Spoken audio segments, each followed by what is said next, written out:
ഞങ്ങൾ സംസാരിക്കുന്നത് high school higher secondary പഠിക്കുന്ന വിദ്യാർത്ഥികളുടെ രക്ഷിതാക്കളോടാണ്.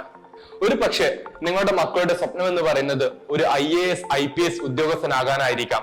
സിവിൽ സർവീസ് പരീക്ഷയ്ക്ക് വേണ്ടിയിട്ടുള്ള അടിസ്ഥാന കാര്യങ്ങൾ സ്കൂൾ പാഠപുസ്തകങ്ങളിൽ നിന്നാണ് ചോദിക്കുന്നത് എന്ന് നിങ്ങൾക്കറിയാമോ?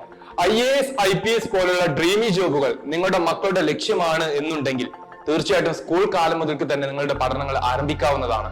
ശരിയായ ദിശയിലുള്ള ഓരോ ഗൈഡൻസും ഓരോ ചുവടുവെപ്പും നിങ്ങളുടെ മക്കളെ ആ സ്വപ്നങ്ങളിലേക്ക് എത്തിക്കാൻ സഹായിക്കും. സ്കൂൾ പഠനകാലം മുതലുള്ള സിവിൽ സർവീസ് പരിശീലനം എങ്ങനെയായിരിക്കണം എന്നതിനെ കുറിച്ച് കുട്ടികൾക്കും രക്ഷിതാക്കൾക്കും ഒരുപോലെ ഉപകാരപ്പെടുന്ന ഒരു ഓൺലൈൻ സെമിനാർ KAS Mentor അവതരിപ്പിക്കുന്നു. സിവിൽ സർവീസ് എന്ന നിങ്ങളുടെ മക്കളുടെ ആഗ്രഹം പൂർത്തീകരിക്കാൻ തീർച്ചയായിട്ടും ഈ സെമിനാർ നിങ്ങൾ ഉപയോഗപ്പെടുത്തുക. കൂടുതൽ വിവരങ്ങൾക്ക് സ്ക്രീനിൽ കൊടുത്ത നമ്പറുമായി ഉടനെ ബന്ധപ്പെടുക.